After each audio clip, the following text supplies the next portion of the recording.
Hello everyone, last short video আমি হিমালয়ৰ নৰ্থৰ পৰা সাউথলৈকে ডিভিজন খিনি চাইছিলো। আজি আমি সাম ওয়েষ্টৰ পৰা ইষ্টলৈকে হিমালয় কেনেকৈ ডিভাইড কৰিব পাৰি।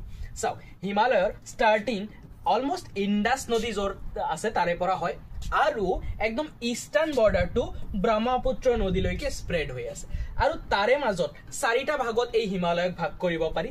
ইন্দাসৰ পৰা সতলজ নদীৰ ভিতৰত আহিব প্ৰথমটো পাৰ্ট মানে একদম ওয়েষ্টাৰ্ণ পাৰ্ট যাৰ নাম পাঞ্জাব হিমালয়। তাৰপিছত সতলজৰ পৰা কালি ৰিভাৰৰ ভিতৰত আহিব 2 নম্বৰ কুমাও হিমালয়াছ।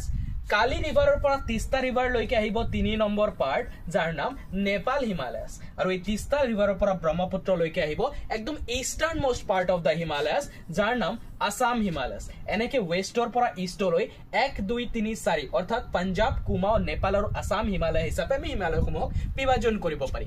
এনে ধৰণৰ ইনফৰমেটিভ শৰ্টস আৰু লং ভিডিঅ'ছ পাবলৈ আপোনালোকে অনলি কম্পিটিশন আসাম চেনেলটো কিন্তু সাবস্ক্ৰাইব কৰি ল'ব। Thank U.